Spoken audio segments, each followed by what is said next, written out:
प्रदेश में UP TET और super TET इन दोनों परीक्षाओं की तैयारी करने वाले सभी अभ्यर्थियों का स्वागत करता है द मास्टर, आपका अपना यूट्यूब चैनल। तो भैया इस वीडियो लेक्चर में हम लोग गणित के प्रैक्टिस सेट को सॉल्व करने वाले हैं और गणित को बेहतरीन कॉन्सेप्ट और ट्रिक के साथ सॉल्व करते हैं, जिससे फ़ायदा ये होता है कि जितने भी हमारे कमज़ोर स्टूडेंट हैं जो गणित में जिन्हें डर लगता है उनका डर धीरे धीरे ख़त्म हो और गणित में उन्हें सारी चीज़ें अच्छी लगने लगें। तो इसके लिए हम लोगों ने 3 उद्देश्य बनाए हैं। जैसा कि आप सभी लोगों को पता है कि पहला उद्देश्य है हमारा गणित सीखना। भैया गणित में रट्टा नहीं मारना है, गणित धीरे धीरे सीखना है। आप 2-3 महीने में गणित के एक्सपर्ट बन जाएंगे। साथ में बस हमारे बने रहिए, क्योंकि यहाँ पर हम लोग सारी जो आपके प्रश्न हैं उसको बिल्कुल बेसिक से और एक नए तरीके से सॉल्व करने की कोशिश करते हैं।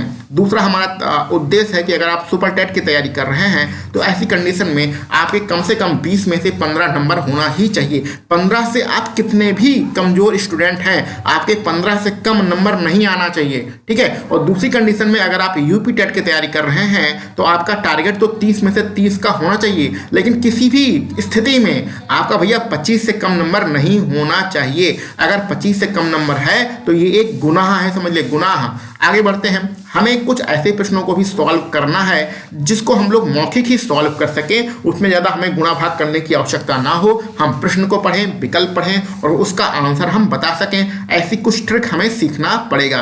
तो ये तीनों कॉन्सेप्ट को लेकर हम लोग आगे बढ़ते हैं, तीनों तरीकों को लेकर आगे बढ़ते हैं और अपने गणित के प्रश्नों को सॉल्व करते हैं। प्रश्न को आप सभी लोग देख लीजिए, इसको किस प्रकार से सॉल्व करेंगे उसके बारे में फिर चर्चा करते हैं।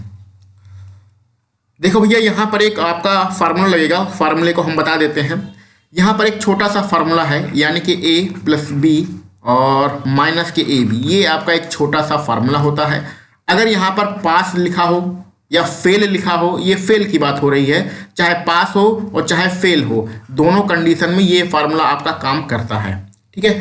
अब इसको आप थोड़ा ध्यान से समझ लीजिए, ये हम कहना क्या चाहते हैं।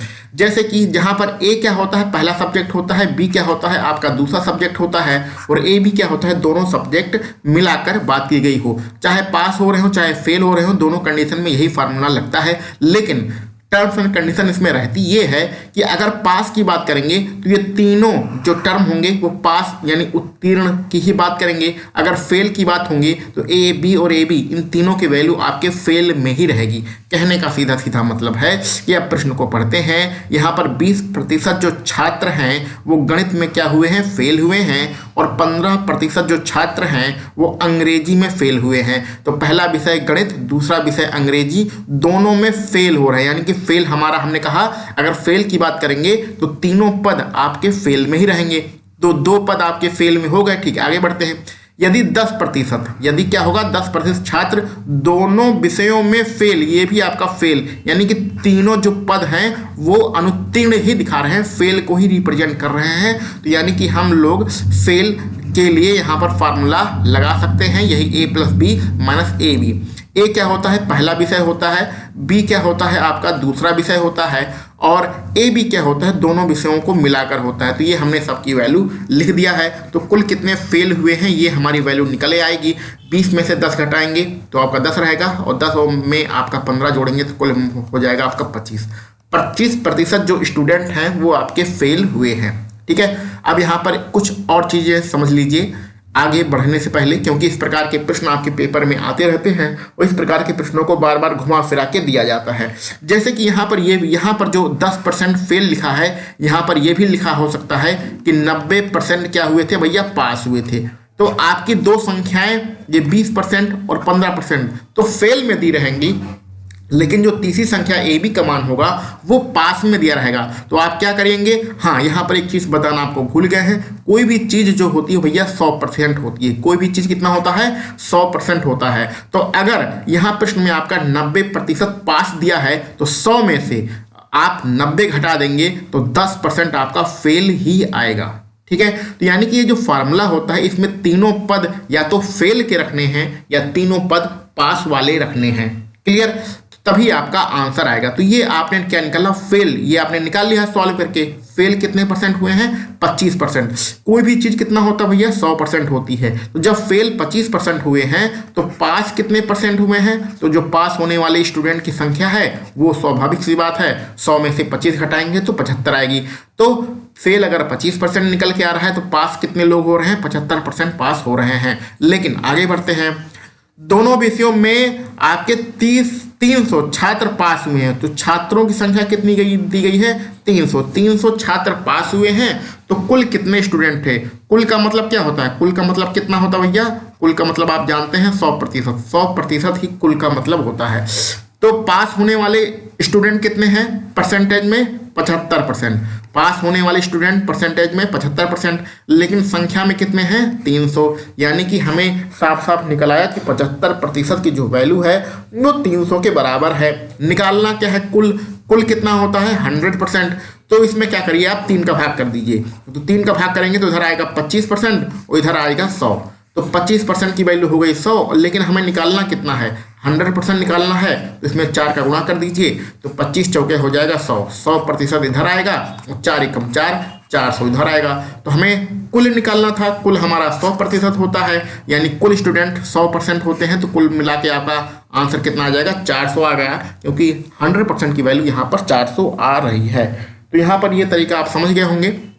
ये एक बेहतरीन फार्मूला है जो कि प्रतिशत वाले जो आपके प्रश्न आते हैं पास फेल वाले, वहाँ पर बहुत ज़्यादा उपयोगी होगा। तो अगर ये तरीका आपको नहीं पता है तो अपनी एक कॉपी पेन लेके आप लोग बैठे ही होंगे, उसमें आप नोट कर लीजिएगा। हाँ, कॉपी पेन लेके जरूर बैठिए, जो भी आपको नई नई चीज़ें मिले उसे नोट डाउन करते रहिए। 1-2 महीने में आपका लगभग गणित के सारे कॉन्सेप्ट खत्म हो जाएंगे। तो उस कॉपी पे जब आप देखेंगे तो उसमें जितने भी कॉन्सेप्ट हैं सब आपका लिखा हुआ मिलेगा।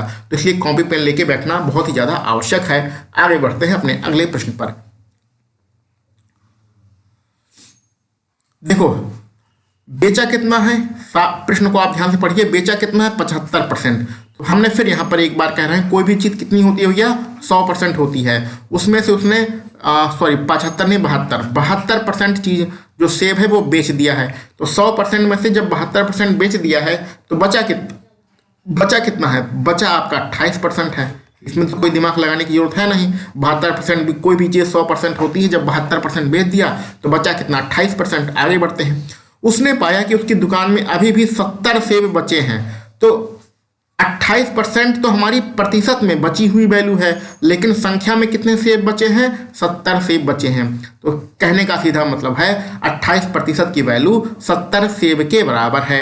अब आपको निकालना है उसके पास आरंभ में यानी शुरुआत में कितने सेब थे। तो शुरुआत में कितना होता है, 100% होता है। तो सीधा सा कहने का मतलब है कि भैया 28% की वैल्यू 70 दी गई है, तो 100% की वैल्यू क्या होगी। तो इसमें आप क्या करिए, 7 का भाग कर दीजिए तो हो जाएगा 7 चौके 28, 4% की वैल्यू हो गई। और इधर कितना हो गया, 10। तो 4% की वैल्यू कितनी निकल आई भैया, 10। आपको निकालना कितना है, 100%।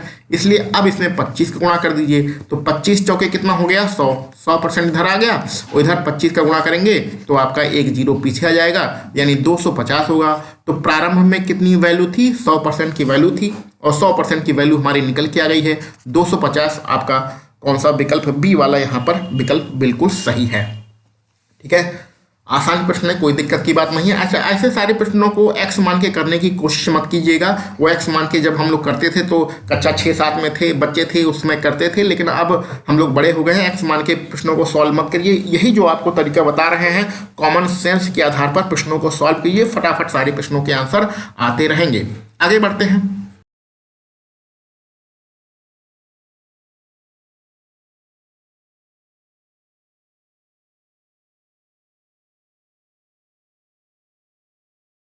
अगला प्रश्न आप सभी लोगों के सामने है, बहुत ही आसान सा प्रश्न है, इसलिए हम लोग इसको आसान तरीके से ही करेंगे। इसमें 2 तरीके होते हैं। एक औसत वाला तरीका होता है जिसमें बिना आप पेन उठाए ही प्रश्नों को सॉल्व कर सकते हैं, लेकिन अभी हम लोग वो तरीका, अच्छा चलिए दोनों तरीके बता देते हैं जिससे आपको समझ में आ जाए क्या करना है।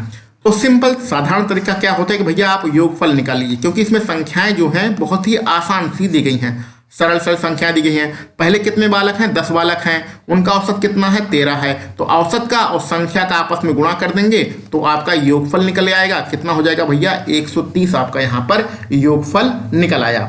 ठीक है, अब दूसरी कंडीशन में एक नया बालक आ गया तो योगफल फिर निकालना है और दूसरी कंडीशन वाला निकालना है।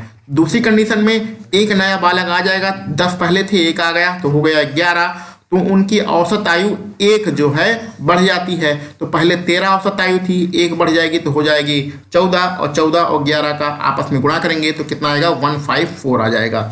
ठीक है, अब हमें निकालना है जो नया बालक आया था उसकी उम्र कितनी है। तो जो नया बालक आया था उसकी उम्र निकालने के लिए ये बड़े वाले योगफल में से छोटा वाला योगफल घटा देंगे तो कितना आ जाएगा 154 में से 130 घटा दीजिए तो आपका आंसर 24 वर्ष आपका आंसर आ जाएगा। कहाँ पर है भैया, विकल्प सी है, विकल्प सी आपका बिल्कुल सही रहेगा। तो ये प्रश्न इस गुणा वाले तरीके से बहुत ही आसान सा हो गया क्योंकि इसमें जो संख्याएं थी बहुत ही सिंपल संख्याएं दी गई थी, छोटी संख्याएं दी गई थी। अब इस प्रश्न को हम लोग औसत के तरीके से आपको बता देते हैं कि बिना पेन उठाए आप इस प्रश्न को कैसे सॉल्व कर सकते हैं। चलिए दूसरा तरीका सॉल्व करते हैं। तो दूसरे तरीके में क्या करिए भैया, पहले यहाँ पर 10 लिख लीजिए, 10 बालक हैं, 10 बालकों को जो औसत है इस तरह तीर का निशान लगा के यहाँ पर 13 लिख लीजिए ऊपर। दूसरी वाली कंडीशन में क्या होगा, 10 तो पहले से ही थे, एक और आ गया यानी कि कुल मिला के 11 हो गए। इसमें तीर का निशान लगा के लिख लीजिए, एक औसत बढ़ गया है यानी 13 + 1 हो गया है। ठीक है, 13 + 1 कितना हो गया है 14। तो जो नया बालक है वो आपको कहाँ दिख रहा है, वो आपको यहाँ दिख रहा है। नया, पेन का कलर चेंज करते हैं।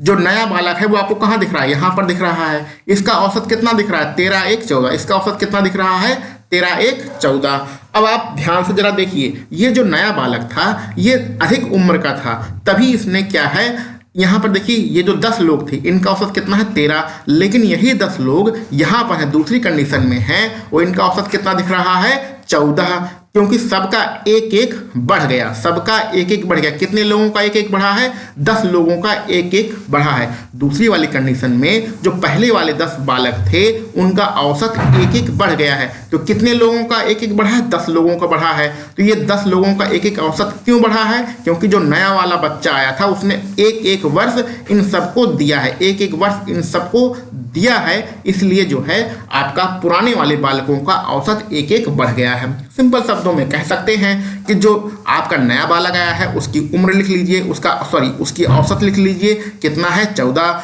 और जो दूसरी वाली कंडीशन में जितने लोगों का बढ़ रहा है उसको लिख लीजिए। तो कितने लोगों का बढ़ रहा है, 10 लोगों का बढ़ रहा है। कितना बढ़ रहा है, एक बढ़ रहा है, तो इसको ऐसे लिखेंगे 10 लोगों का बढ़ रहा है और एक एक बढ़ रहा है, तो कुल मिला के 10 औसत बढ़ रहा है। अब इन दोनों को जोड़ दीजिए, कितना आंसर आ जाएगा 24। 24 आपका विकल्प सी यहाँ पर बिल्कुल सही रहेगा। तो इस प्रकार से आप मौखिक भी प्रश्न को कर सकते हैं कि आपने यहाँ 10 पढ़ा, फिर 13 पढ़ा और अगली कंडीशन में 10 का एक एक बढ़ जाएगा, तो कुल मिला के 10 लोगों का बढ़ा और जो नया बालक है उसका 14 हैया है, 10 में आपका 14 आपने जोड़ दिया, कुल मिला के आपका आंसर 24 आ गया। तो इस प्रकार से इस प्रश्न को भी आप सॉल्व कर सकते हैं। ठीक है, चलिए आगे बढ़ते हैं अपने अगले प्रश्न पर। देखिए गणित के प्रश्न में एक आ चुका है आपका रीजनिंग का प्रश्न, तो चलिए भैया इसको भी सॉल्व हम लोग कर लेते हैं, कोई यहाँ पर ज़्यादा बड़ी दिक्कत की बात नहीं है। आगे बढ़ते हैं। एक व्यक्ति अपने घर से 14 किलोमीटर पश्चिम चला, तो ये हम कोई बिंदु मान लेते हैं, 1 मिनट, हाँ ये हम कोई बिंदु मान लेते हैं और 14 किलोमीटर पश्चिम की ओर चला रहे हैं, तो ये 14 किलोमीटर की लाइन मान लेते हैं।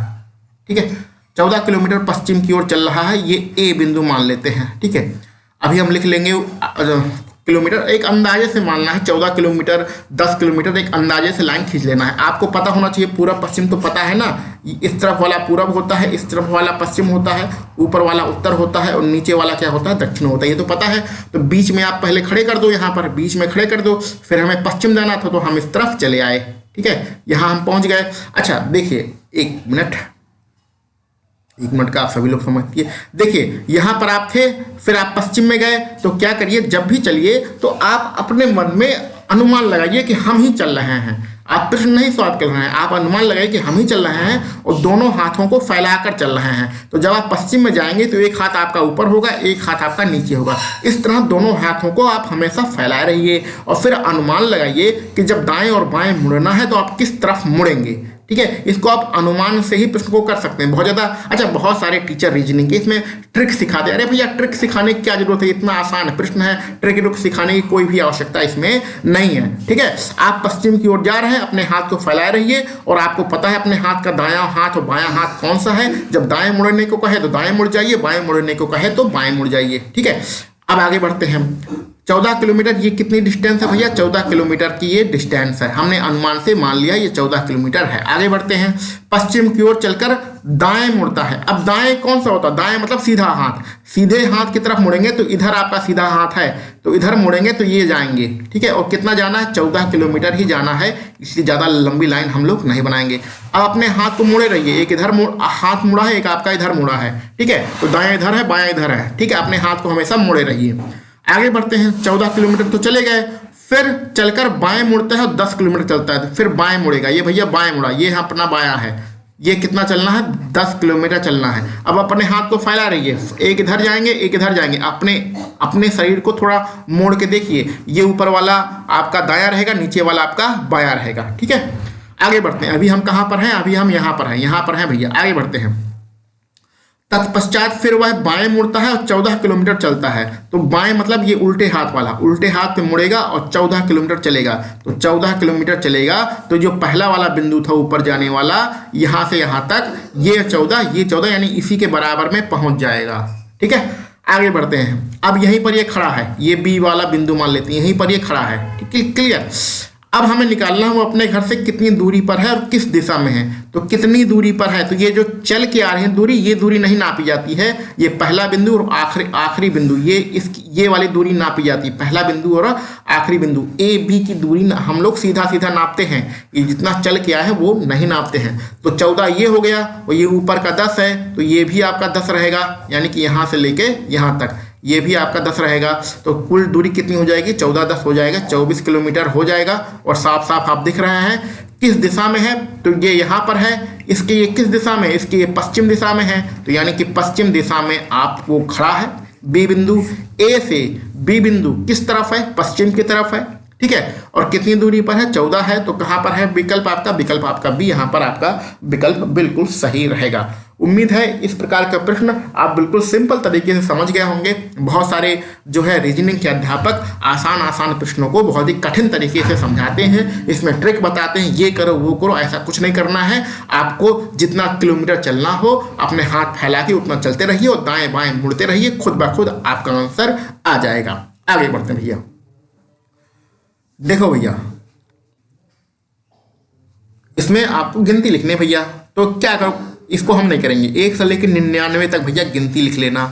उसमें इकाई का अंक हो या दहाई का अंक हो, जहां भी आपको 3 दिखे उसको जोड़ लेना। ठीक है, ये गिनती उनती वाला सवाल खुद कर लीजिएगा, इसका कोई ट्रिक व्रिक नहीं होती है। अगर आपको कोई ट्रिक बताए तो वो बेकार है, आपको बेवकूफ़ बना रहा है, इसका कोई ट्रिक नहीं होती है। तो आप गिनती तो 100 तक गिनती सबको आती ही है, तो क्या करिए एक बार मन में पढ़ लीजिएगा या फिर लिख लीजिएगा, और उसमें जहाँ भी आपको इकाई की जगह पे 3 मिल जाए अथवा दहाई की जगह पे 3 मिल जाए, कहीं भी मिले 3, चाहे इकाई भी मिले चाहे दहाई मिले, उससे मतलब नहीं है, उसको गिन लीजिएगा। कितनी बार 3 आ रहा है वही हमारा आंसर हो जाएगा। और इसमें जो आपका आंसर किताब में दिया गया है वो 20 दिया गया है, आंसर कितना है 20 दिया गया है आंसर। आप लोग गिन के अपना आंसर मिला लीजिएगा कि आपका 18 आ रहा है, 19 आ रहा है कि 20 आ रहा है, कितना आ रहा है आप लोग गिन लीजिएगा। ठीक है, तो इस प्रश्न को सिंपल तरीका है से आप करिएगा, जो ज़्यादा दिमाग लगाने की कोई भी आवश्यकता नहीं है। देखिए एक और रीजनिंग का प्रश्न आपको मिल गया है। कौन सी संख्या अन्य श्रेणियों से भिन्न है, बताओ भैया इसमें कौन सी संख्या भिन्न है, कौन सी संख्या भिन्न है। देखो साफ साफ दिख रहा है 27, साफ साफ दिख रहा है ना 27, क्योंकि 19 होता है, 13 होता है, 37 होता है और आपका 17 होता है। ये सारी अभाज्य संख्याएं होती हैं जो किसी से नहीं कटती हैं, जो खुद से अथवा एक से छोड़कर और किसी भी संख्या से नहीं कटती हैं, ये सारी अभाज्य संख्याएं हैं। लेकिन 27 जो होती है वो भाज्य संख्या होती है, क्योंकि 27 में आपका 3 का और 9 का दोनों का भाग आपका चला जाता है। 27 इस पूरे ग्रुप में 27 भाज्य संख्या है और क्या है बाकी अभाज्य संख्याएं हैं, इसलिए आपका विकल्प ए 27 यहाँ पर बिल्कुल सही रहेगा। ठीक है।